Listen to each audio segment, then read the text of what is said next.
السلام عليكم ورحمة الله وبركاته. إلى حضرة المصطفى رسول الله صلى الله عليه وسلم وعلى آله وصحبه وذريته والإشفال وطه المنور خصوصا على الصدر والجسد والروح، خصوصا إلى روح أبي سيد محمد بن علي المالكي أن الله يغفر له ويعافيه ويدارج في الجنة وينفعنا بأسره وعلومه في الدين والدنيا والآخرة، وعلى ثم إلى أرواح أمواتنا وأمواتكم وأموات المسلمين عامة كافة، خصوصا من لا زائر ولا ذاكر له وهم الجميع بالرحمة والرضوان، وإلى حضرة المصطفى رسول الله صلى الله عليه وسلم بسر الفاتحة.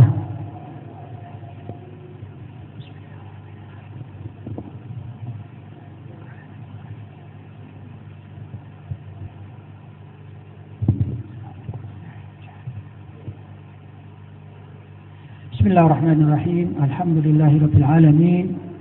Wassalatu wassalamu ala asyrafil anbiya'i wal mursalin sayyidina Muhammadin wa ala alihi wa sahbihi ajma'in. Amma ba'd.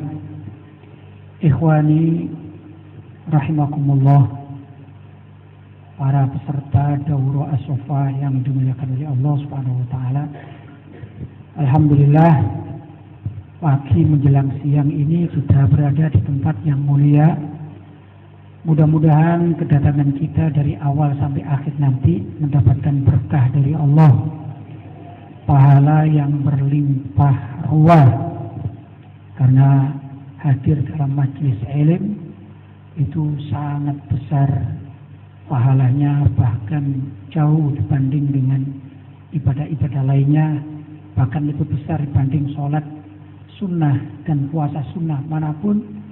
Lebih afdal, lebih mulia kita duduk dalam majelis ilmu. Mudah-mudahan kita termasuk orang yang dalam kategori thalibul ilmi ila yaumil qiyamah. Allahumma amin. Tema yang diberikan kepada saya Ghusul Fikri. Sebenarnya tema ini ya berat ya, sangat berat. Ya, walaupun saya tidak hadir dalam pembukaan sampai sekarang, tapi saya mengikuti dari info-info sejak kemarin, sedikit mengikuti informasi dari beberapa sumber.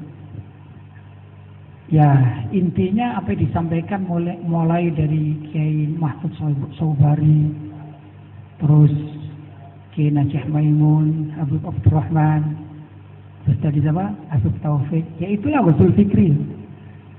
Itulah Ghusul Fikri. Jadi saya sudah nggak ada temanya nih, habis ini ya.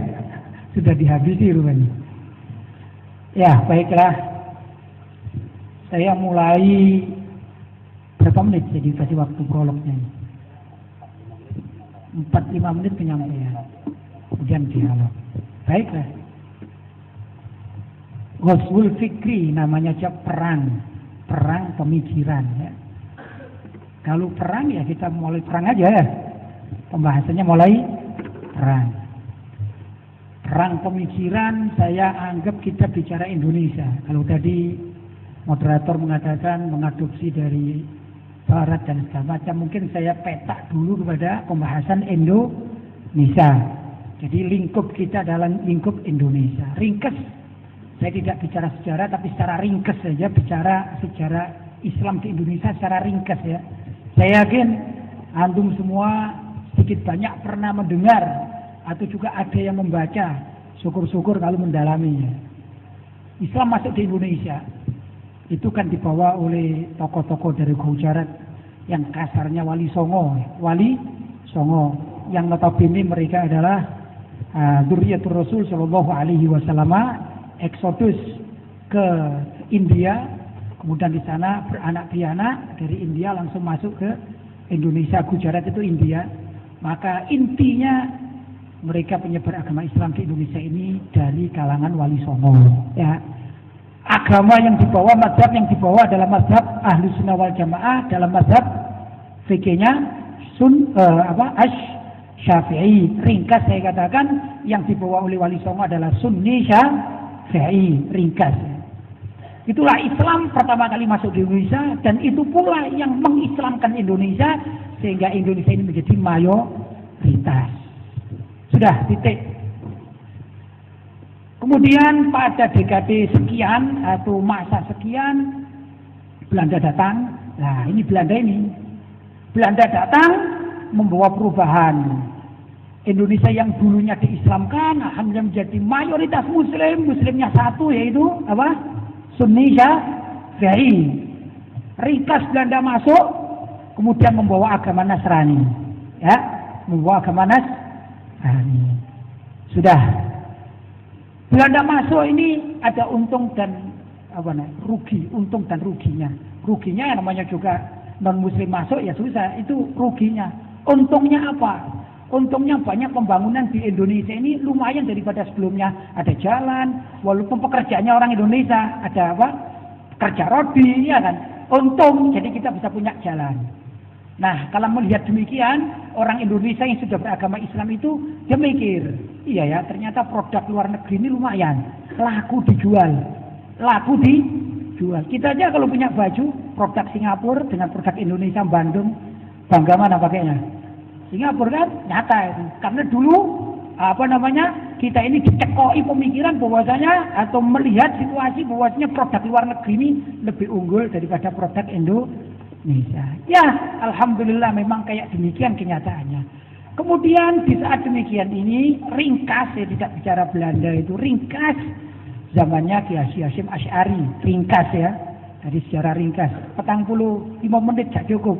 Mestinya sehari semalam saya cerita ini ya secara ya. Jadi 45 menit saya ringkas saja. Sampai zamannya siapa? Ki Hasyim Asy'ari. Mereka zaman itu juga berorientasi. Ternyata ini produk luar negeri ini lebih kompeten daripada, lebih dominan, lebih bagus, lebih spesial daripada produk Indonesia sendiri. Maka pergilah Ki Hasyim Asy'ari bersama kawan-kawannya ke Saudi. Cari apa? Mencari supaya ilmunya didapatkan jadi produk luar negeri. Ya, nah, di sana ada dua. Tatkala ke Saudi ada Ki Hasyim Asy'ari dan teman-temannya mendapatkan guru-guru yang tetap menjadi Sunni Syafi'i. Jadilah Ki Hasyim Asy'ari.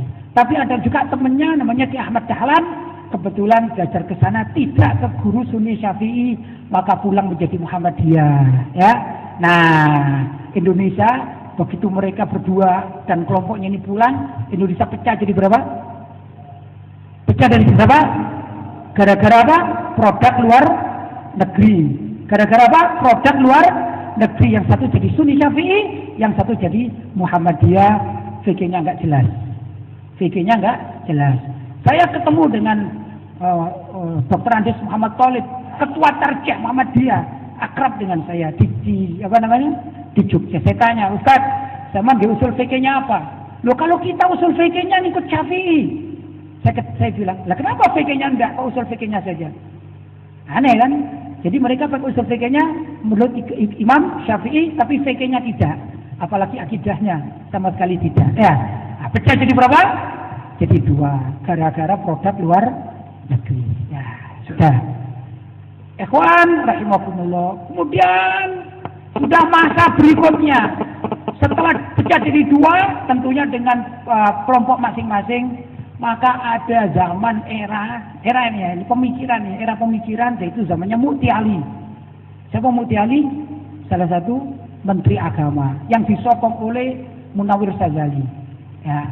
Mu'ti dan Munawwir Syadzali itu mengatakan, istilahnya kita ini Indonesia ya gini, kalau belajar di Indonesia toh hasilnya ya Indonesiawi, kurang produknya kurang. Maka mereka mengatakan lebih baik anak-anak pelajar kita muslim ini dikirim keluar, ada ke Jerman, ya. Bahkan mereka mengatakan hati boleh Mekah, otak harus Jerman. Hati boleh Mekah, mestinya Islam, otak boleh Jerman. Loh, ini kalimat kayaknya bener loh ya. Kenapa? Habibie-nya keluaran dari mana? Jerman, top enggak? Wong Indonesia itu gawe kapal, pesawat, top enggak? Top. Maka dikatakan otak boleh, hati boleh Mekah, tapi otak harus Jerman. Pertanyaannya ini menjadi, menurut mereka, Munawwir Syadzali dan Mu'ti Ali ini, otaknya yang paling top itu bukan otak Mekah ya berarti ya, otak Jerman ya. Padahal Jerman tidak ada Muslim, ya enggak? Muslim bukan di Jerman. Dan Nabi Muhammad dari Jerman apa? Ah, berarti kiblatnya sudah tidak pada Nabi Muhammad. Berarti di sini mulai pemikiran kita dioper kepada Jerman, walali wasahbi, ya Kanada dan segala macam ini. Padahal Allah berfirman, laqad kana lakum fi Rasulillahi uswatun hasanah. Bukan iman toh, kiblatnya pada Rasul itu semuanya otak-otaknya mestinya harus kepada Makkah dan Madinah. Tapi kita sudah mulai diplesetkan untuk mengarah ke mana? Ke arah Jerman, otak dan segala macam.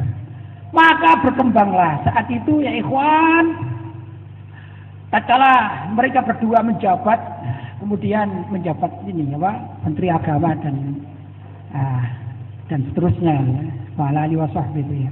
Mereka mulai mencetak, mengupayakan ya apa supaya anak-anak Islam Indonesia ini punya pemikiran Jerman, punya pemikiran Kanada. Maka diutuslah beberapa generasi, contoh Nur Khalid Majid contohnya, ya Chicago berangkat, tapi tetap Islam, KTP Islam, kartu keluarga Islam, tapi otak harus mana? Jerman, Kanada, Chicago, itulah dikatakan Ghazul Fikri, perang pemikiran. Jadi yang diserang bukan kita perang dengan perang tanding dengan bukan, tapi pemikiran. Lah, di saat yang sama sudah di Indonesia ini pecah jadi dua, NU dan Muhammadiyah. Ya. Kemudian di dalam Islam di NU sendiri saat itu ini mulailah anak-anak NU yang mulai berpikiran modern, pingin sekolah formal. Kalau dulu yang namanya di pondok ya wis bangku pondok ngasai itu saja. Maka sekarang zaman ini terpengaruh dengan apa yang disampaikan oleh Mufti Ali dan Munawwir Syadzali, dikatakan orang-orang atau anak-anak Islam harus maju. Salah satu maju yaitu mengenyam pendidikan formal. Ya, begitu NU ini punya sanawiyah, aliyah, al-ma'arif itu. Begitu kuliah gak ada tempatnya. Gak ada tempatnya. Akhirnya masuk ke mana? IAIN. Sedangkan di IAIN itu menjadi programnya Departemen Agama, ya, yang di situ ada Mufti Ali, dilanjutkan oleh Munawwir Syadzali, maka dikatakan masuk IAIN, otak harus Jerman, otak harus Chicago, otak harus Kanada, sekalipun hati masih Islam. Ini namanya perang pemikiran dan peradaban. Ya, maka jadilah segala macam yang terjadi saat sekarang ini. Itu implikasinya dalam kehidupan apa? Implikasinya banyak. Mulai kalau kita rajin ya melihat muktamar-muktamar NU ya, alhamdulillah saya walaupun tidak ikut muktamar NU, tak pernah diundang saya. Tapi saya rajin membaca hasil muktamar NU. Maka dalam makalah itu ada senopil dari sekian dari muktamar NU itu ada tulisan yang perlu kita waspadai. Kasarnya demikian. Televisi ini masuk Indonesia itu 40 tahun yang terdahulu. Sudah 40 tahunan ya.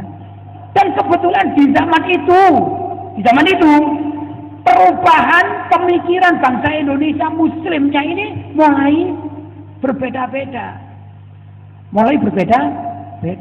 Kalau 40 tahun yang lalu berarti tahun berapa ya?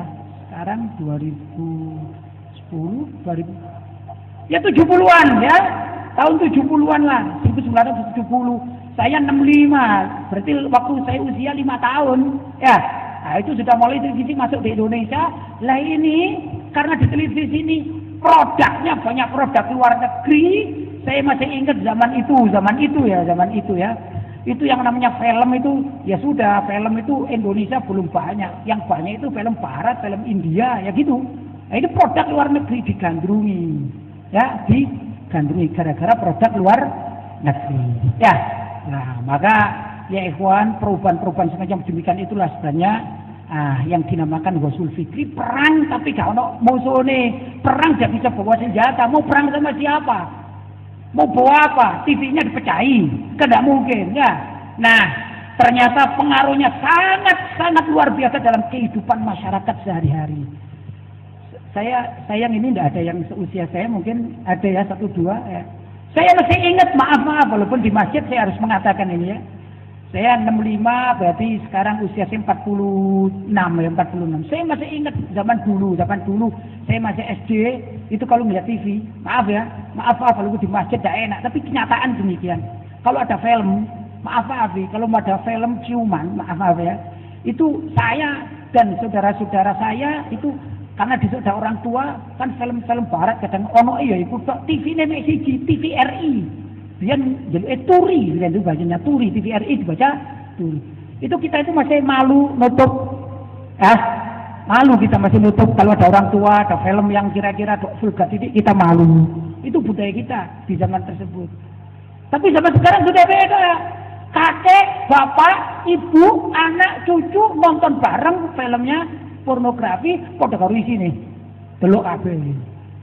Itu perbedaan. Ya, perbedaan. Zaman dahulu dengan zaman sekarang. Ya. Nah, saya sampaikan juga di pengaruh pertelevisian ini luar biasa. Bukan sekedar kepada akidah yang nyata dari itu, tapi akhlak. Sekarang coba kita lihat saja. Anak-anak remaja-remaja Jepang gimana? Sholatnya gimana? Mereka tidak pedulikan sholat, tidak pedulikan ini. Agama, bahkan mandi aja nggak pernah mereka ya.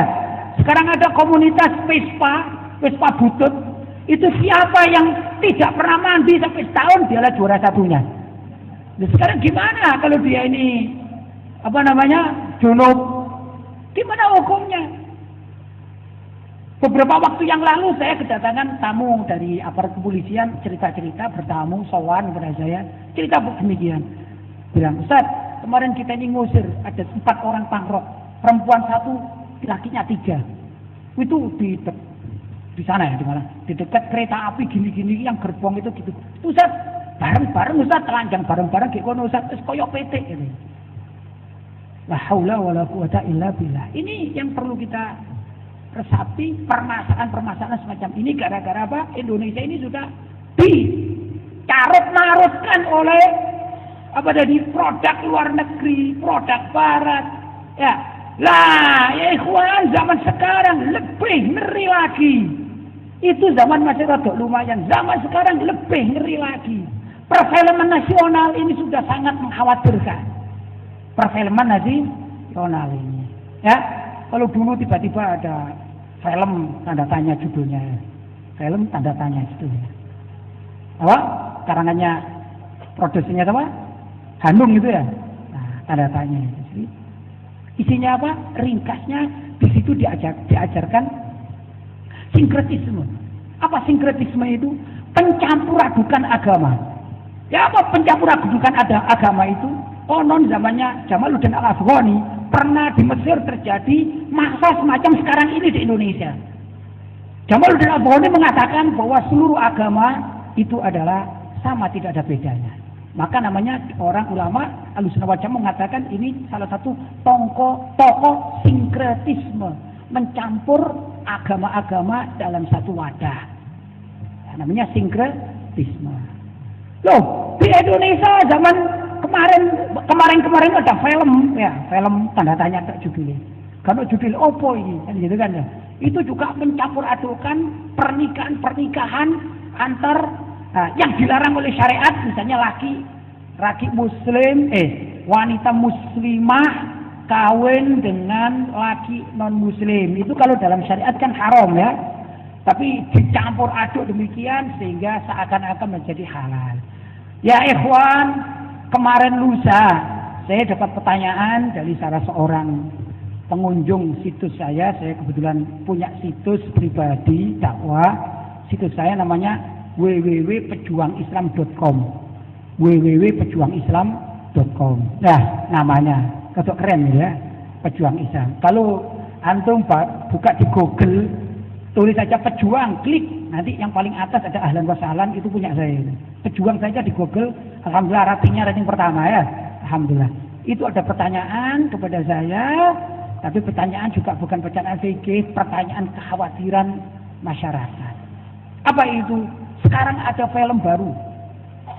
Nah, ini pemikiran, mazhabnya mazhab pemikiran. Film itu judulnya